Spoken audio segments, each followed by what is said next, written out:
नमस्कार दोस्तों, मैं प्रिया शर्मा। आपका स्वागत है मेरे यूट्यूब चैनल में जिसका नाम है learn and grow. I hope आप अच्छा कर रहे होंगे और अच्छे होंगे। तो आज हम अपने लास्ट टॉपिक की तरफ चल रहे हैं ऑफ चैप्टर 2। आज हम लास्ट टॉपिक करने वाले हैं अपने सेकंड चैप्टर का। The chapter is matter around us pure. और वो जो लास्ट टॉपिक है वो हमारे फर्स्ट वाले टॉपिक से क्या है, इंटर रिलेटेड है। आपको अगर याद हो दोस्तों, तो हमने शुरू में एक क्लासिफिकेशन की थी जिसमें हमने बोला था कि जो हमारा मैटर है ये एक प्योर सब्सटेंस और दूसरा जो है इम्प्योर सब्सटेंस के साथ क्या है, रिलेटेड है। अगर आपने शुरू वाली पहली वीडियो देखी हो इस चैप्टर 2 की, हमने प्योर सब्सटेंस को फिर से फर्दर डिवाइड करा था। एक था हमारा एलिमेंट्स में, और दूसरा जो इसका पोर्शन था, जो सब टाइप थी, वो थे कंपाउंड। और इस साइड इम्प्योर सब्सटेंस की तरफ हमारा जो इम्प्योर सब्सटेंस है दैट इज़ मिक्सचर, वो हमने पढ़ लिया है। मिक्सचर की भी हमने फर्दर टाइप पढ़ी थी, होमोजीनियस एंड हेट्रोजीनियस। ये हम पढ़ चुके हैं, हेट्रोजीनियस। और अगर आपको अच्छे से याद है तो ट्रू सॉल्यूशन, सस्पेंशन और कोलाइडल इसी की कैटेगरी हैं। उनमें से कौन सा होमोजीनियस और कौन सा हेट्रोजीनियस ये हम ऑलरेडी पढ़ चुके हैं, तो उसकी तरफ जाने का कोई फ़ायदा नहीं है। तो चलिए अपने आज के टॉपिक के ऊपर कॉन्सेंट्रेट करते हैं। दोस्तों, जो हमारा आज का टॉपिक है वो हमारा है प्योर सब्सटेंस के ऊपर। प्योर सब्सटेंस कौन सा सब्सटेंस था? ऐसा मटेरियल, ऐसा पदार्थ जो सिर्फ एक ही टाइप के कॉन्स्टिट्यूएंट पार्टिकल और एटम से बना हो। लाइक कॉपर फॉइल है तो उसमें कॉपर के एटम हो, सोडियम मेटल है तो उसमें सोडियम के एटम हो। अच्छा, अब वो जो प्योर सब्सटेंस था वो हमने एलिमेंट्स और कंपाउंड के अंदर क्या कर दिया, डिस्ट्रीब्यूट कर दिया, बाइफिकेट कर दिया। एलिमेंट्स में फर्दर 3 कैटेगरी थी, अगर आपको अच्छे से लर्न हो। उसमें पहली कैटेगरी है हमारी मेटल्स, दूसरी कैटेगरी है नॉन मेटल्स, और जो तीसरी है वो इंटरमीडिएट है बिटवीन दीज टू, उसको हम बोलते हैं मेटेलॉइड्स। तो इसकी तो हमें ज़रूरत नहीं है, तो इसको हम इरेज कर सकते हैं और हम चलते हैं आज की कैटेगरी की तरफ। पहला है एलिमेंट्स। देखिए दोस्तों, जो एलिमेंट्स है, हमारे साइंटिस्ट हो चुके हैं रॉबर्ट बॉयल, जिनका नाम था Robert broil, that is the broil. और दूसरे हमारे एंटनी एल लेवोजियर।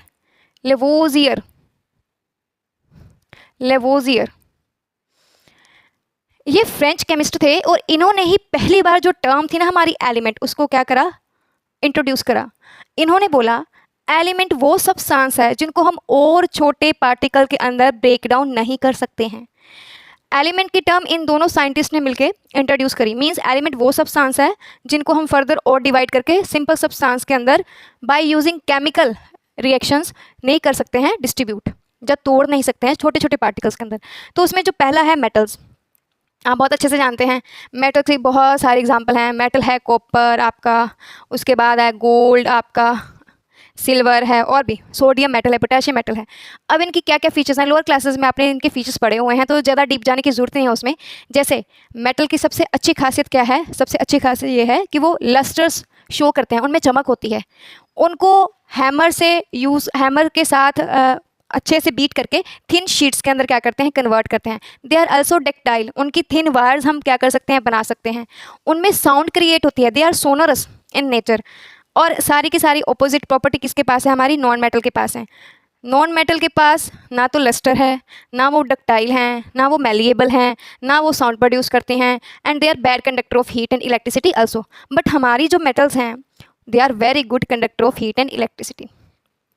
अब देखिए, नॉन मेटल में बहुत सारी एग्जाम्पल आप दे सकते हो, कार्बन दे सकते हो, ऑक्सीजन की दे सकते हो, जितनी मर्जी, नाइट्रोजन की दे सकते हो, है ना। और इसमें आप ये दे सकते हो। एक इनके बीच में एक और टाइप के एलिमेंट्स आते हैं जिनको हम बोलते हैं मेटेलॉइड्स, जिनमें मेटल्स की भी प्रॉपर्टी है और नॉन मेटल्स की भी प्रॉपर्टी है। मेटेलॉइड्स के अंदर आप जर्मेनियम की जो है वो एग्जाम्पल लिख सकते हो, बोरोन की एग्जाम्पल लिख सकते हो, सिलिकॉन की एग्जाम्पल लिख सकते हो। ये सारी की सारी क्या हैं, मेटेलॉइड्स हैं, जो सेमीकंडक्टर फॉर्मेशन में भी क्या करती हैं, हेल्प करती हैं हमारी। चलिए, ये था हमारा एक टाइप का प्योर सब्सटेंस जिनमें हमने एलिमेंट्स पढ़ा, और एलिमेंट की फर्दर 3 कैटेगरीज हैं, एक है मेटल, एक है नॉन मेटल, और दूसरी है हमारी मेटेलॉइड्स। चलिए आज अब ये चलते हैं हम नेक्स्ट टाइप की तरफ, डेट इज़ द कंपाउंड्स। देखिए, आपको पता है ये जो मैंने फॉर्मूला लिखा है कार्बन डाइऑक्साइड, ये जो मैंने लिखा है फॉर्मूला वाटर, ये जो मैंने लिखा है ग्लूकोज का फॉर्मूला, ये सारे के सारे क्या हैं, कंपाउंड्स हैं, ये कंपाउंड्स की फॉर्म है। कंपाउंड्स का मतलब क्या है? कंपाउंड्स का मतलब है दो एलिमेंट की मिक्सिंग, बट उनका रेशो क्या होगा? फिक्स्ड होगा। अपनी तरफ से ऐड नहीं कर सकते हैं कि 5 कार्बन ऐड कर दो, 10 ऑक्सीजन ऐड कर दो, 15 कार्बन ऐड कर दो तो आपको आपका कंपाउंड मिल जाएगा ना।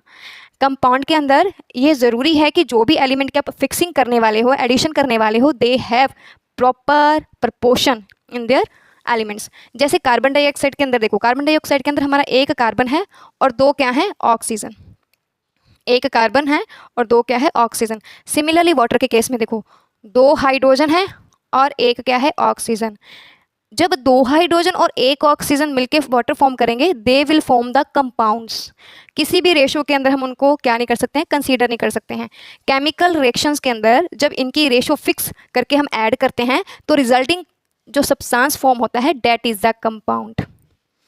अच्छा, अगर आपने मिक्सचर अच्छे से पढ़ा है तो आपको पता होगा कि मिक्सचर भी कोई एक एलिमेंट का टाइप नहीं है। मिक्सचर के अंदर भी हम 2 या 3 एलिमेंट क्या करते हैं? ऐड करते हैं।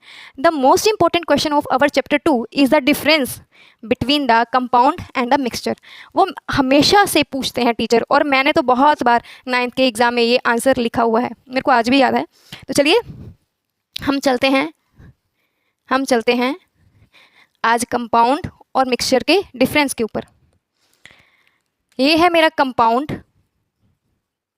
और ये है मेरा मिक्सचर। तो मैं दोनों के अंदर डिफरेंस लिखना चाहती हूँ। तो डिफरेंस में सबसे पहले क्या आएगा कि इसमें जो सब्सटेंस हम ऐड करते हैं, जो सब्सटेंस ऐड होते हैं वो फिक्स्ड रेशो में होते हैं। किस में होते हैं? फिक्स्ड रेशो में। उनका प्रपोर्शन क्या होता है? फिक्स्ड होता है बाय वेट। बट इसमें क्या है? No fixed proportion, no fixed proportion, कोई फिक्स्ड प्रोपोर्शन नहीं है। कंपाउंड्स के जो सब्सटेंस जो इनमें ऐड करे हैं, रिजल्टिंग इंग्रेडिएंट जो इसमें ऐड होंगे, they don't separate by filtration, don't separate by filtration. But अगर आप बात करो मिक्सचर की, तो इसमें जो इसके पार्टिकल्स हैं, कॉन्स्टिट्यूएंट्स जो होते हैं, आर सेपरेटेड बाय फिल्टरेशन। उनको हम फिल्टरेशन के थ्रू क्या कर सकते हैं? सेपरेट कर सकते हैं। एक और बहुत अच्छा सा डिफरेंस है जो आपको यहाँ पे पता होगा। इसमें जो कॉन्स्टिट्यूएंट पार्टिकल्स हैं, जब वो ऐड होकर नया सब्सटेंस फॉर्म करते हैं, न्यू प्रोडक्ट जो फॉर्म होता है, new products have its own properties. But mixture के केस में ऐसा नहीं है। मिक्सचर के केस में अगर मैंने चीनी और पानी को मिक्स करा है इन एनी रेशो, तो दोनों कॉन्स्टिट्यूएंट अपनी अपनी प्रॉपर्टी वहाँ पे क्या बताएंगे? ज़रूर बताएंगे। Constituents particles retain there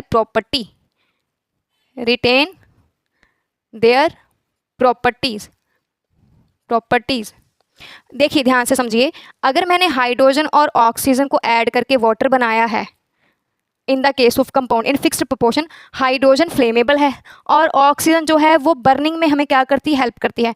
but जो न्यू प्रोडक्ट बनेगा, डेट इज़ वाटर, वो फायर को क्या करता है? बुझाने के काम आता है। तो इसकी प्रॉपर्टी टोटली इससे क्या होगी? डिफरेंट होगी एज कम्पेयर टू मिक्सचर। इसमें न्यू सब्सटेंस तो बनेगा ही बनेगा, बट मिक्सचर के अंदर न्यू सब्सटेंस की फॉर्मेशन नहीं होगी। उसके कॉन्स्टिट्यूएंट पार्टिकल ही उसको क्या करेंगे? उसकी प्रॉपर्टी रिप्रेजेंट करेंगे। So this is the difference between compound and mixture. ये 3 डिफरेंस हैं,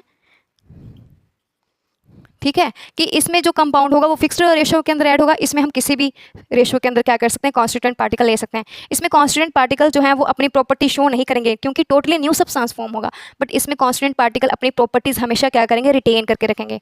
मिक्सचर है तो ये ईजिली सेपरेट होगा बाय फिल्ट्रेशन और फिजिकल मेथड। बट कंपाउंड के केस में हम इसको सेपरेट नहीं कर सकते हैं थ्रू फिल्ट्रेशन मेथड। हमें कोई ना कोई केमिकल प्रोसेस ही लगाना पड़ेगा अगर हम इसके कॉन्स्टिट्यूएंट पार्टिकल को क्या करना चाहते हैं? सेपरेट करना चाहते हैं। तो दोस्तों ये हमारा था आज का last topic of chapter 2, that is matter around us pure. तो अगली वीडियो में हम चलेंगे नए चैप्टर के साथ। तो थैंक यू फॉर वॉचिंग।